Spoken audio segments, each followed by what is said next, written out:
Thank you for staying with us. Now, let's look at the society in which we live in, apart from the government and the organized private sector, NGOs as well. How has the society helped the girl child to thrive, especially, say, in politics, governance, and the like? As a young politician, it's quite difficult. Of course, I am quite the stubborn person, so I don't believe in doors shut against me. But you still have these issues. You know, when I was in university, I had my professor, Irene Isoken Salami. She wrote a book, Modern Dancing. And that book was about women in politics. Basically, most times women in politics are used for entertainment value. So you have political gatherings and the women are supposed to come around and parade themselves like peacocks, are supposed to come and dance and make the environment cheerful.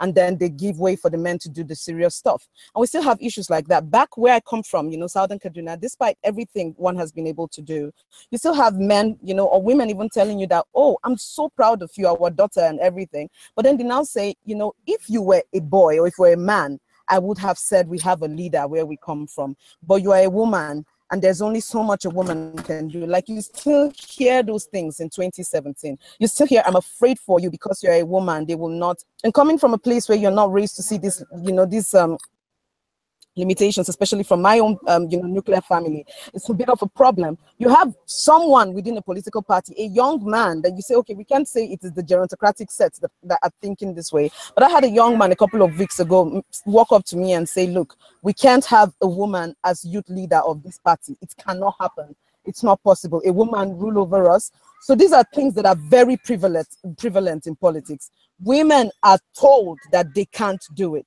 Women are told that they will not be allowed. They would not be given these positions. They will not be allowed to win something simply because they are women. And you may have as many qualifications as you want to have, and the standards will always be higher. They would expect you to be the purest human, to have the highest qualifications. And when you're looking at the basic needs of the average Nigerian girl child at the moment, what would you say that is? What could that be? Girls need to know that, you know, their rights are their rights simply because they are human beings. A lot of the times we talk about the rights of girls with respect to how it profits the society. I do understand that argument because of, oh, it will help people understand more.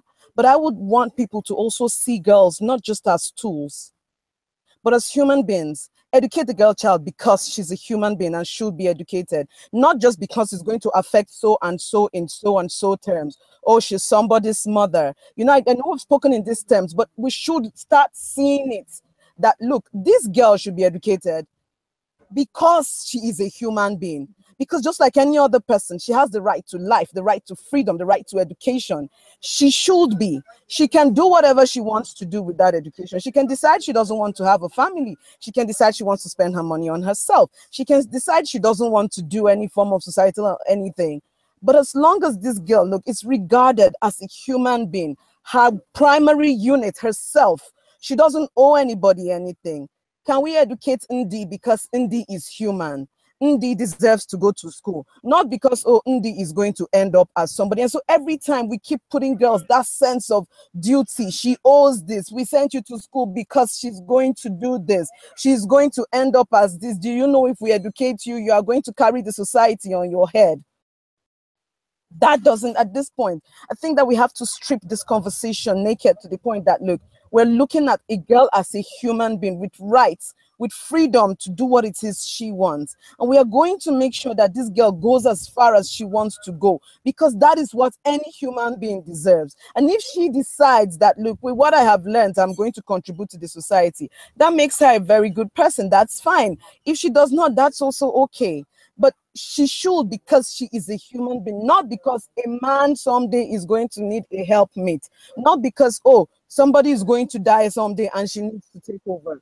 Not at all. As soon as we start stripping these conversations and letting the girl know that these are your rights because you're a human and you're equal just like everyone else, I think that's when we make the most progress. That is when girls begin to see themselves as, oh, this is who I am, this is what I deserve. Girls need access to resources that actually give them their confidence, that makes them understand their value as, you know, humans and members of the society at the end of the day. They need to be in safe spaces. They need to have, you know, places that they can go in case there's an issue. For example, you know, rape is one of those things. Harassment is one of those things that affects people from freely going to school or freely looking for a job. We need to have centers. I know like Lagos is probably the only place in Nigeria that has one of these centers that girls and women can run to in the case they've been raped or they've faced domestic abuse. Is the physical center. There are other places that are available. I mean, we can, you guys can see my Twitter handle, so you can always tweet me if you need any help. You can always tweet me and I will send you the information for your state for where you can get response for domestic abuse or rape. But, and it's not in every state, unfortunately, but so these are some of the things that girls need: education and just a safe environment and the confidence to be given to them to make them feel like they are, you know, valuable members of society. Well, thank you very much for joining us on the program today. But just in wrapping up, will it be safe to call you ladies feminists? I'm a proud feminist. Okay, let's just take it one after the other. Indy, go ahead. I'm a militant feminist. I'm a proud feminist.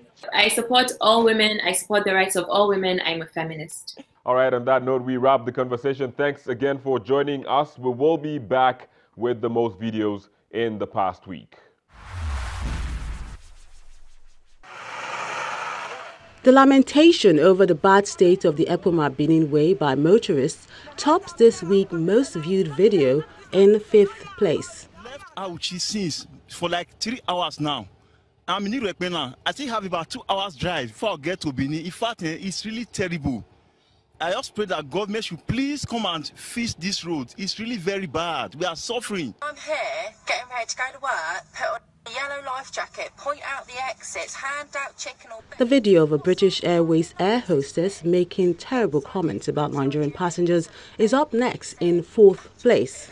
I'm joking. All the Nigerians are going to be there like, give me Coca-Cola, give me beef. Why you have no beef left? I want beef. And I'm just going to be there like, sorry, we ran out of it. Third spot is the special report by Channels Television on the Las Vegas shooting that claimed more than 50 lives and left over 500 others injured.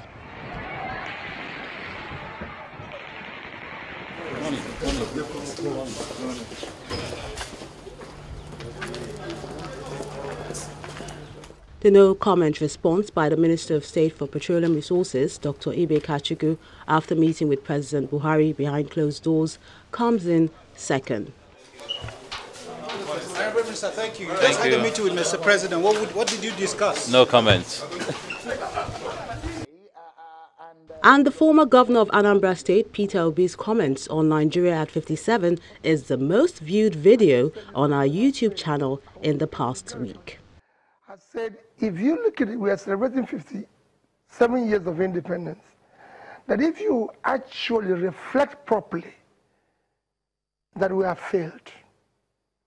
And when I mean we, as a country, including myself, I said we have failed. Well, there you go. Those were the most viewed videos on our YouTube channel in the past week. Queen Amina, Queen Moremi, Ladi Kwali, Olufumilayo Ransom Kuti, Margaret Ekpo, Kudirat Abiola, Chioma Ajunwa, Grace Alele Williams, Agbani Darego, Chimamanda Adichie, Obi Ezekwesili, Dora Akunyili, Ngozi Okonjo-Iweala, and a host of many Nigerian once-girl children that against all odds stood their grounds, made history, and now inspire a generation of great women. If they can do it despite the challenges, you also can do it. And the world is waiting for the potential in you to explode. And on that note, we draw the curtains on this edition of the program. Thank you for watching. I am Victor Matthias, but don't forget, let's keep the conversation going via the social media addresses showing on your screen. Bye for now.